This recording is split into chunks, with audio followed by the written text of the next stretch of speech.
શ્રી ગણેશાય નમઃ. કૃષ્ણ કનૈયા લાલ કી જય. ભાગવત ભગવાનની જય. સ્કંદ ત્રીજો. જ્ઞાન વડે ઈશ્વરમાં ભક્તિ યોગની પ્રાપ્તિ થાય છે. વૈરાગ્ય માટેનો વિવિધ પ્રકારનો ભક્તિયોગ, કાળબળ તથા ઘોર સંસારનું વર્ણન અહીં કરવામાં આવે છે. દેવહૂતિ પૂછે છે, હે ભગવાન, મહતત્વાદી પ્રકૃતિ ને પુરુષનું લક્ષણ જે સાંખ્યશાસ્ત્રમાં કહેલું છે તથા જેના પરથી તે મહાતત્વવાદી પરસ્પરથી નોખું સત્ય સ્વરૂપ જણાય તે લક્ષણ તમે મને કહ્યું છે. હવે એ મહાતત્વવાદીના લક્ષણના જ્ઞાનને પરમાત્માનું જ્ઞાન થવામાં કારણ કહેવામાં આવે છે. એ જ્ઞાન વડે ઈશ્વરમાં ભક્તિ યોગની પ્રાપ્તિ થાય છે. હવે હે પ્રભુ, એ ભક્તિ યોગ માર્ગ મને સવિસ્તાર કહો. વળી જે શ્રવણ કરવાથી પુરુષ વિષયો પ્રત્યે વૈરાગ્યવાળો થાય છે તે જીવોની ગતિ મને કહો.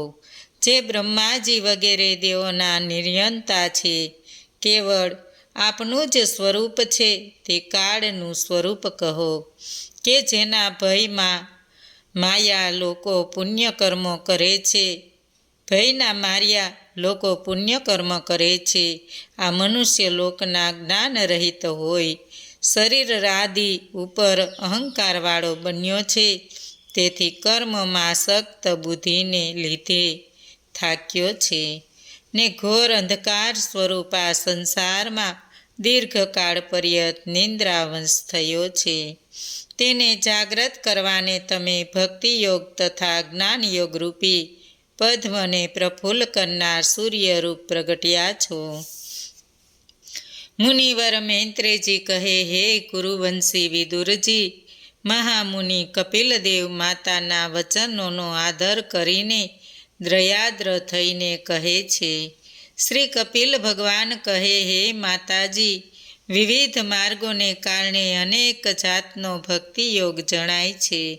કારણ કે માનવ સ્વભાવના વિવિધ સત્વાદી ગુણોથી નોખી નોખી વૃત્તિઓથી મનુષ્યોનો જુદો જુદો અભિપ્રાય હોય છે. એથી ભક્તિમાં પણ ભેદ પડે છે. જે મનુષ્ય દંભ, હિંસા કે મત્સરનો મનમાં સંકલ્પ કરીને ક્રોધાતુર કે ભેદ દ્રષ્ટિવાળો થઈને મારી ભક્તિ કરે છે તે તમામ ભક્ત જ છે. જે મનમાં યશ ઐશ્વર્ય વિષયોનો સંકલ્પ કરીને ભેદ દ્રષ્ટિથી મારી પ્રતિમા મૂર્તિમાં પૂજે છે તે રાજસ ભક્ત છે. તથા જે પાપ નાશને, પ્રભુ પ્રીતિને કે મારે યશ કરવો એ મારી ફરજ માનીને ભેદ દ્રષ્ટિ રાખીને યજ્ઞ વગેરે કરે છે તે સાત્વિક ભક્ત છે. આમ હું સગુણ ભક્તિ કહીને નિર્ગુણ ભક્તિ કરું છું. નિર્ગુણ ભક્તિ તો ફક્ત એક જ પ્રકારની છે. મારા ગુણો સુણીને સર્વના હૃદયાકાશમાં રહેલા મારે વિશે મતનીય સ્ખલિત ગતિ થાય છે. આવી ભક્તિ એ નિર્ગુણ ભક્તિ યોગ લક્ષણ છે. પુરુષોત્તમ ભગવાનની આ ભક્તિ કોઈ પણ ફળ, સંકલ્પ અને ભેદ દર્શનથી રહિત હોય છે. એ નિર્ગુણ ભક્તિમાં સ્થિર ભક્તોને હું મારી સાથે જ એક લોકમાં નિવાસ, મારા જેવું સુખ ઐશ્વર્ય રૂપ તથા મારું સાયુજ્ય આપવા તૈયાર હોવા છતાંય તેઓ મારી સેવા સિવાય અન્ય કંઈ લેતા નથી. એને અવિનાશી નિર્ગુણ ભક્તિ યોગ કહે છે, જેથી જીવ બ્રહ્મભાવ પ્રાપ્ત કરે છે.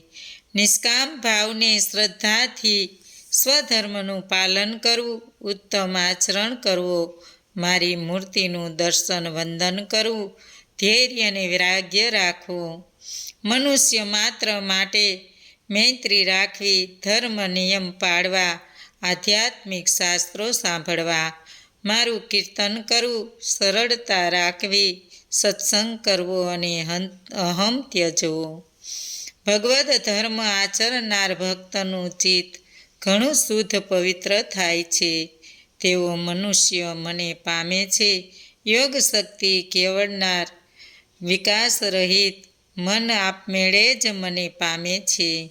સર્વ પ્રાણીઓમાં રહેલો હું તેમનો આત્મા છું, તેમનામાં પ્રત્યક્ષ રહેલો છું.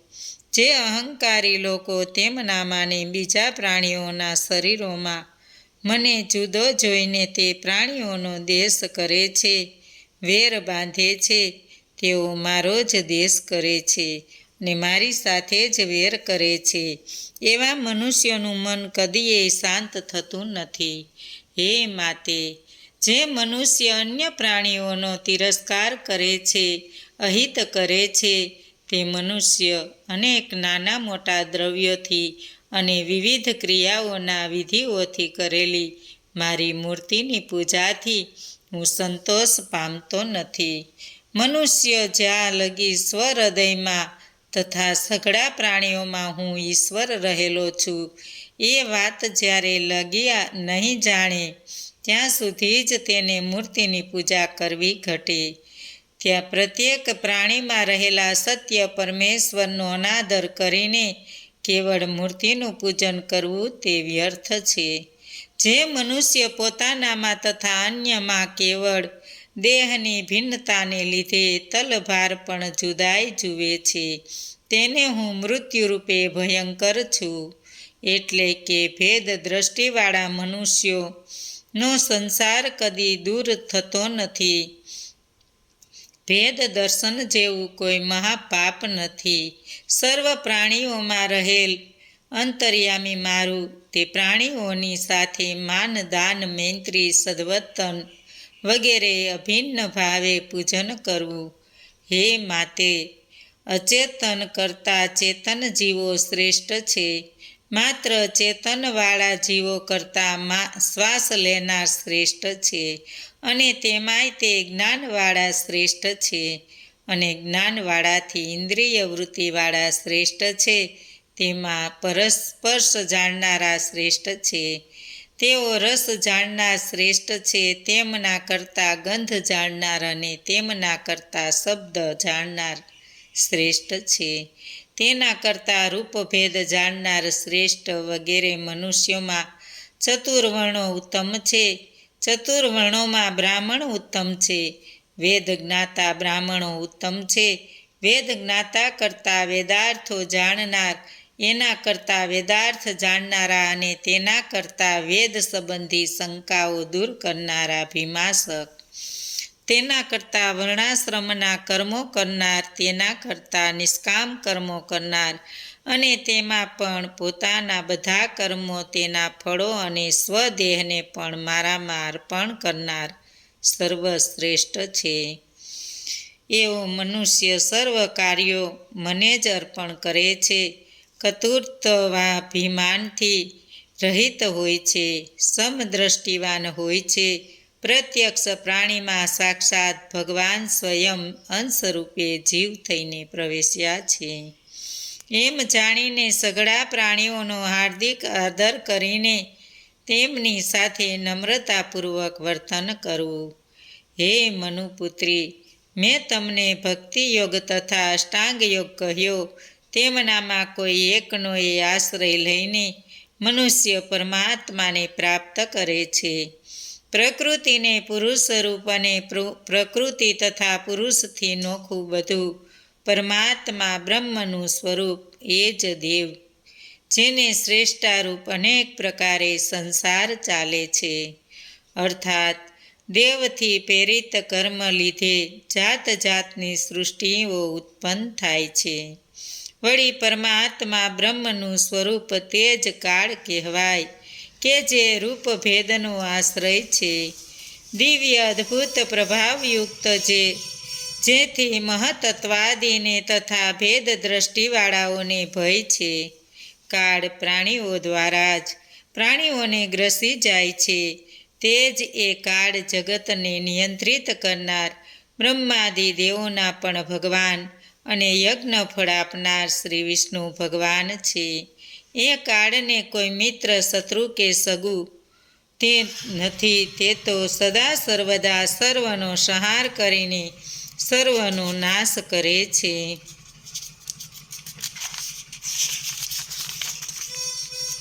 જે બ્રાહ્મણ થકી આ સર્વ સૃષ્ટિનું જગતનું સર્જન થાય છે, જેનો સર્વ કોઈને ભય છે, બ્રહ્માજી વિષ્ણુ ને મહેશ દરેક યુગમાં જગતની ઉત્પત્તિ સ્થિતિને લઈને કર્મો કરે છે.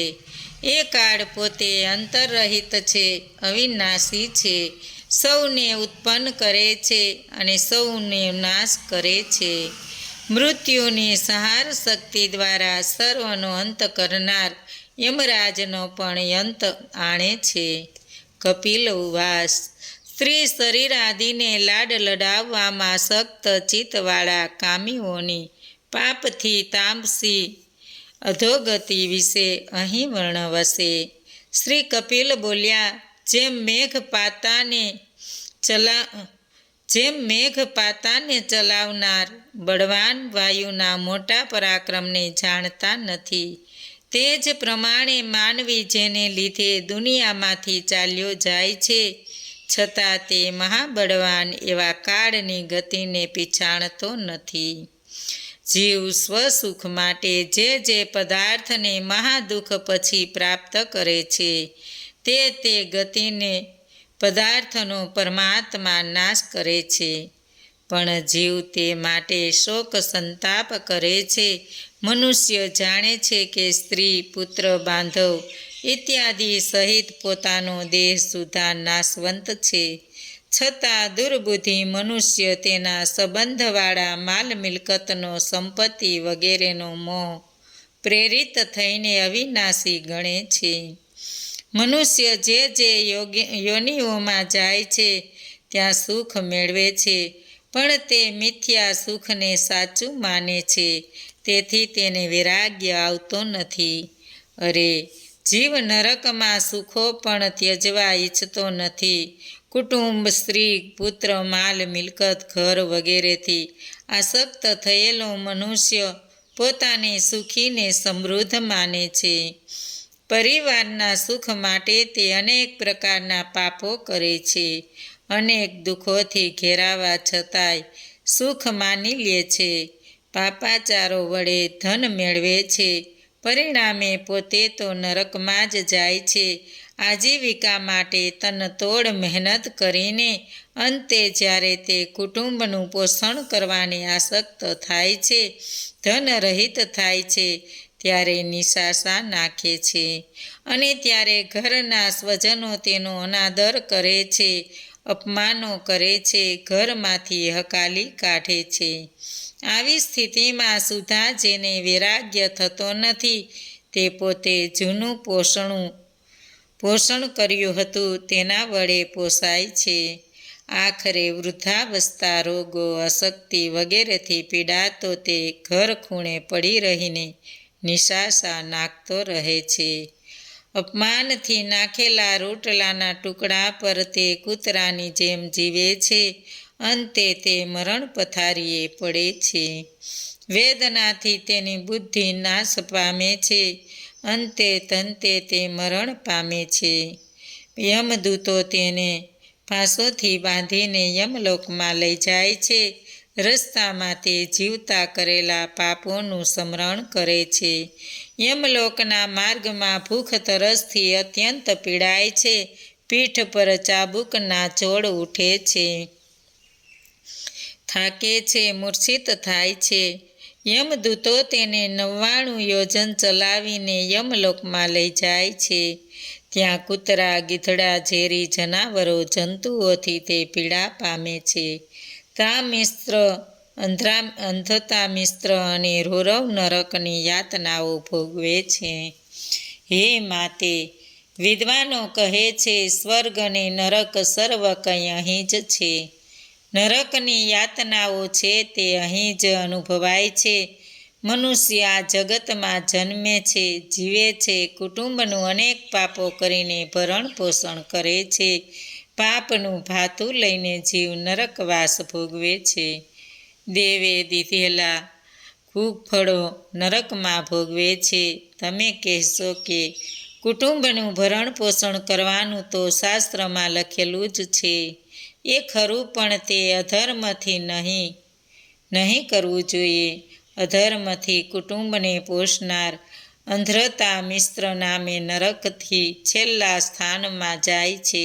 ત્યાં વેદનાઓ સહન કરે છે, કૂતરા, ભૂંડ આદિ યોનિઓ પામે છે અને તે ભોગવ્યા પછી પાપોનો નાશ થતાં અંતે મનુષ્ય તત્વ પામે છે. શ્રી ભગવાન વાસ પુણ્ય પાપ મિશ્ર થતાં વચ્ચે મનુષ્ય યોનિમાં આવવાને રજોગુણી ગતિનું અહીં વર્ણન થશે. શ્રી કપિલ ભગવાન કહે, ભગવાનના જેના પ્રેરક છે એવા કર્મને લીધે જીવ શરીર ધારણ કરવાને માટે પુરુષના વીર્યનો આશ્રય કરીને સ્ત્રી ગર્ભાશયમાં પેશે છે. ત્યાં કોઈ એક રાત્રે પુરુષનું વીર્યને માટે સ્ત્રીનું રુધિર બને મિશ્ર થાય છે. પછી દિન બદિન ગર્ભ વિકાસ પામે છે. 6 મહિને શરીર માતાની જમણી કુખમાં ફરકે છે. માતાએ ખાધેલા ખોરાક પર જીવ નભે છે. સપ્ત ધાતુઓથી દુઃખી થાય છે. 2 હાથ જોડીને વ્યાકુળ વાણીથી પરમેશ્વરની સ્તુતિ પ્રાર્થના કરે છે. જીવ કહે છે, હું પરમાત્માને શરણે જાઉં છું. હું પંચ મહાભૂતોથી બનેલા શરીરમાં બંધાયેલો છું.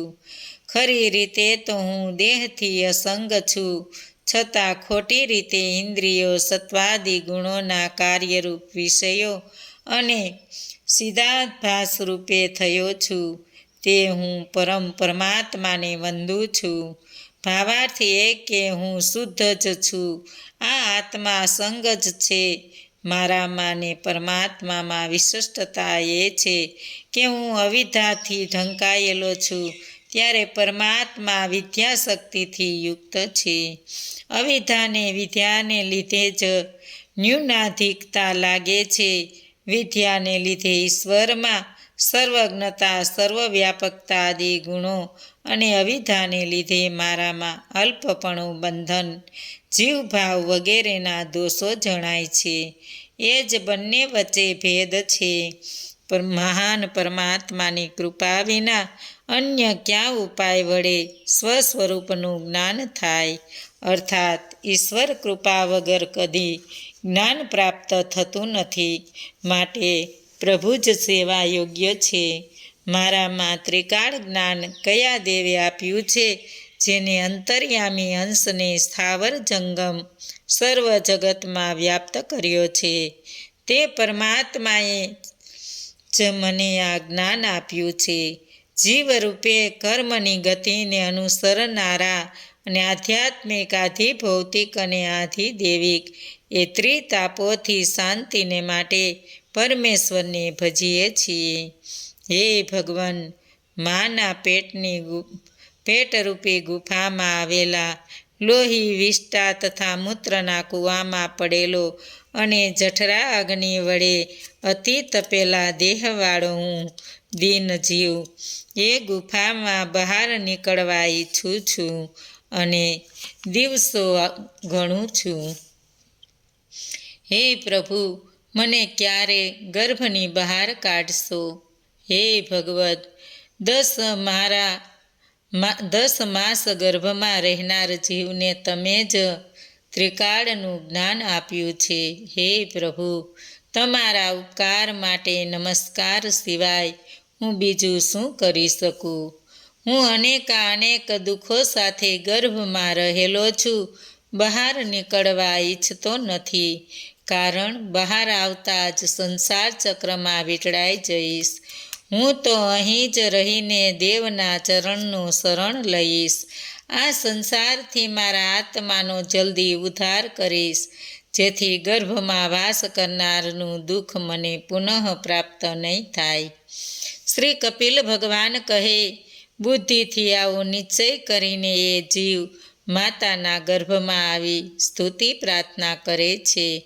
ત્યાં તો પ્રસવ કરાવનાર વાયુ તેને ઊંધે માથે પ્રસવ અર્થે ધકેલે છે અને જીવ મૂર્છિત થઈ સ્મરણ શક્તિ ગુમાવે છે. ઊંધે માથે માના ઉદરની બહાર આવે છે. ભૂમિ પર લોહી મૂત્રમાં પડે છે. ભૂમિ પર આડોટે છે. તેનું પૂર્વ જ્ઞાન નાશ પામે છે. રડે છે. પછી મનુષ્ય તેનું પોષણ કરે છે.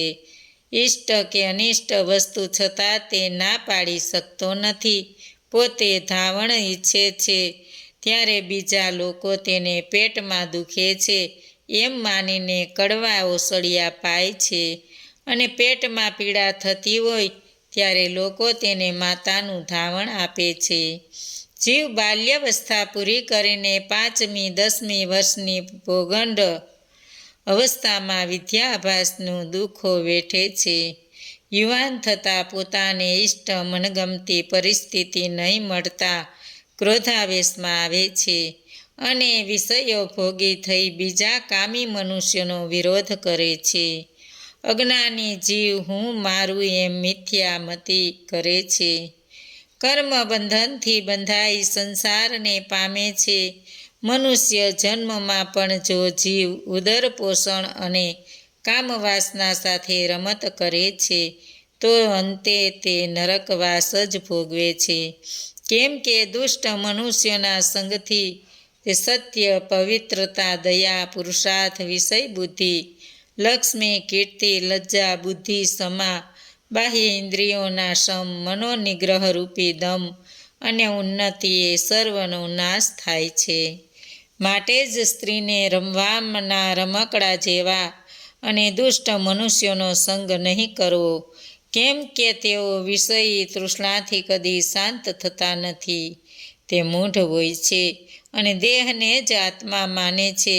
સ્ત્રી સંગથી જેવો પુરુષને મોહ થાય છે, બંધન થાય છે, તેવા મોહ બંધન બીજા કશાથી થતો નથી. સ્વયં બ્રહ્માજી પણ પુત્રીના સૌંદર્યથી મોહિત થઈને મૃગલી થયેલી તે પુત્રી પાછળ મૃગ થઈને દોડ્યા હતા. સ્ત્રીપણું માયાનું બળ આવું હોય છે. મોટા દિગ્ગજોને પણ સ્ત્રી પોતાની ભૃકુટીના વિલાસથી મહાંત કરે છે. તેથી યોગનો પાર પામવા ઈચ્છતા પુરુષે સ્ત્રી સંગ કદીએ કરવો નહીં. માટે યોગીઓ મુમુક્ષુઓ માટે સ્ત્રીઓને નરકનું દ્વાર કહે છે. સ્ત્રીરૂપી માયા સેવાને બહાને પાસે આવે છે, પણ ત્યારે પુરુષને સ્ત્રી પોતાના મૃત્યુરૂપે જોવી જોઈએ. જીવ પોતાના લિંગ સ્વરૂપ વડે એક સ્થૂળ દેહથી બીજા સ્થૂળ દેહમાં જાય છે ને ત્યાં પોતાના કર્મો ભોગવતો નિત્ય બીજા કર્મો કરે છે. લિંગ શરીર કે જે જીવની મુક્તિ સુધી તેની પાછળ જ આવે છે. પંચભૂતો, ઇન્દ્રિયો અને મન એ વિકારોથી બનેલું સ્થૂળ શરીર એ બંને શરીરોને પોતાના શરીરની કાર્યશક્તિ બંધ પડે એ જ જીવનનું મરણ કહેવાય છે. તે બંને સાથે રહીને કાર્ય કરવાની યોગ્યતા પ્રગટે ત્યારે જીવનો જન્મ થાય છે. અર્થાત જીવ તો નિત્ય છે, આત્માને કદી જન્મ મરણ હોતા નથી. બે શરીરની કાર્ય યોગ્યતા અયોગ્યતા તે જ જીવનના જન્મ મરણ છે. માટે ધીર મનુષ્યએ મૃત્યુથી ત્રાસવું નહીં. જીવવા માટે દીનતા કરવી નહીં. જીવ તો નિત્ય જ્ઞાન સ્વરૂપ છે. જીવની આવી ગતિ જાણીને આ સંસારમાં જીવવું ઘટે. યોગ વૈરાગ્ય ધારણ કરનારી બુદ્ધિ વડે માયાવી આ સંસારમાં દેહાશક્તિ ત્યજીને નિર્લેપ રહેવું. કપિલ ઉવાસ. આગળ પાપ કર્મ જીવની ગતિ કહી કામ્ય કર્મ કરનાર પુરુષોની ગતિ અહીં વર્ણવન છે. પછી ભગવત ધર્મનું આચરણ કરનારની ગતિ વર્ણવી છે. હવે સાત્વિક ધર્મ વડે ઉધ્વ ગતિ અને તત્વજ્ઞાન રહિત મનુષ્યનું પુનઃ સંસારમાં આવવું કહેવાશે. શ્રી કપિલ ભગવાન બોલ્યા, હવે જે મનુષ્ય સંસારમાં રહીને ગૃહસ્થાશ્રમમાં સ્વધર્મનું પાલન કરે છે ને તે દ્વાર અર્થ તથા કામ પ્રાપ્ત કરે છે, તે પુનઃ કામ તથા અર્થને જ મેળવવા તે ગૃહસ્થ ધર્મનું પાલન કરે છે. તે પણ કામ વાસનાથી મૂઢ બનીને ભગવાનની ભક્તિરૂપ ધર્મ વિમુખ રહે છે. તે શ્રદ્ધાયુક્ત થઈને યજ્ઞો દ્વારા પ્રાકૃત દેવો તથા પિતૃઓની પૂજા કરે છે. દેવો પિતૃઓ પર શ્રદ્ધા રાખે છે. તેના વ્રતો કરે છે. અંતે ચંદ્રલોકમાં જઈને અમૃતપાન કરીને પુનઃ મનુષ્યલોકમાં આવે છે. શ્રીહરિ કે જેનું શેષનાગ જ આસન છે, તે શેષનાગની સૈયામાં જ સૂવે છે. ત્યારે ગૃહસ્થ આશ્રમીઓએ પુણ્યથી મેળવેલા એ લોકો નાશ પામે છે. પણ જે ધીર પુરુષો કામ તથા અર્થને પ્રાપ્ત કરવાને સ્વધર્મનું પાલન કરીને મેળવવાની આશા રાખતા નથી, વિષયાસક્ત થતા નથી, પોતાના કર્મો પ્રભુને અર્પણ કરે છે, શાંત શુદ્ધ ચિત્ત રાખે છે, નિવૃત્તિ ધર્મમાં તત્પર રહે છે, મમતા અહંકાર રહિત હોય છે, તે સૂર્યમંડળ દ્વારા પરમ પુરુષને પામે છે. વેદો કહે છે, રજોગુણ રહિત થયેલા નિષ્કામ મનુષ્યો જ્યાં અમૃતરૂપ અવિનાશી પરમાત્મા જે બ્રહ્મ છે ત્યાં સૂર્યમંડળ દ્વારા જાય છે.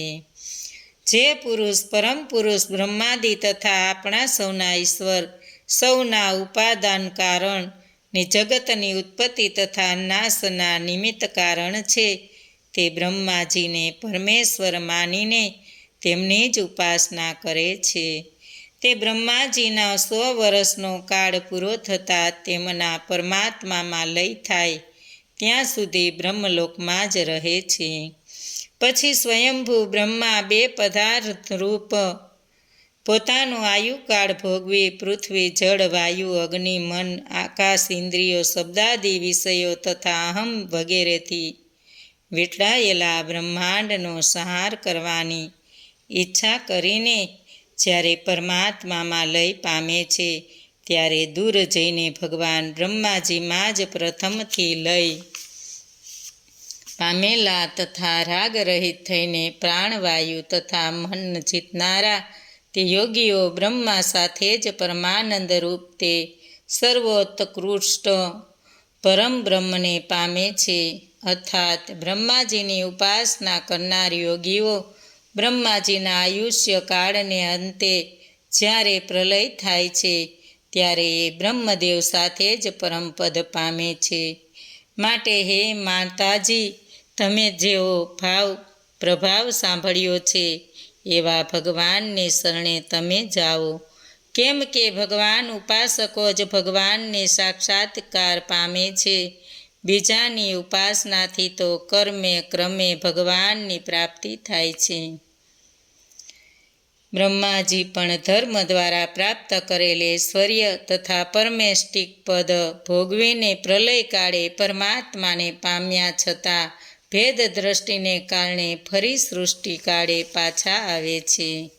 તો પછી બીજાની તો વાત જ શું કરવી, જે કેવળ કર્મોમાં આસક્ત શ્રદ્ધાવાળા કામ્ય કર્મ તથા સંધ્યા વંદનાદિ નિત્ય કર્મો કરે છે, તથા રજોગુણથી કુંઠિત મનવાળા તથા કામસક્ત હોય, અજિતેન્દ્રિય હોય, તેમના મન કેવળ ગૃહમાં જ આસક્ત હોય છે. તે હંમેશા પિતૃઓને પૂજે છે, તે ભગવાનની કથાથી વિમુખ રહે છે, તે દુષ્ટોની કૃકથાઓ જ સાંભળે છે, મરણાદિ પિતૃલોકમાં જાય છે, તે પિતૃલોક મેળવ્યા પછી તેમના પુણ્યનો નાશ થાય છે, તે પરાધીન થઈને આ લોકમાં આવે છે, તેના ભોગ સાધનોનો પણ દેવો તરત જ નાશ કરે છે. માટે તમે પરમાત્માને ભક્તિભાવે ભજો. ભક્તિ યોગ વૈરાગ્ય અને બ્રહ્મ દર્શન કરાવનાર જ્ઞાન ઉત્પન્ન કરે છે. એવા ભક્તનું મન બ્રહ્મ સ્વરૂપ હોય, આ પ્રિય આ અપ્રિય એવી ભેદ દ્રષ્ટિ સ્વીકારતું નથી. ત્યારે તે હું પરમાનંદ સ્વરૂપ છું એવો પોતાને જુએ છે. પરમાત્મા એક જ સર્વ પદાર્થ રૂપ છે.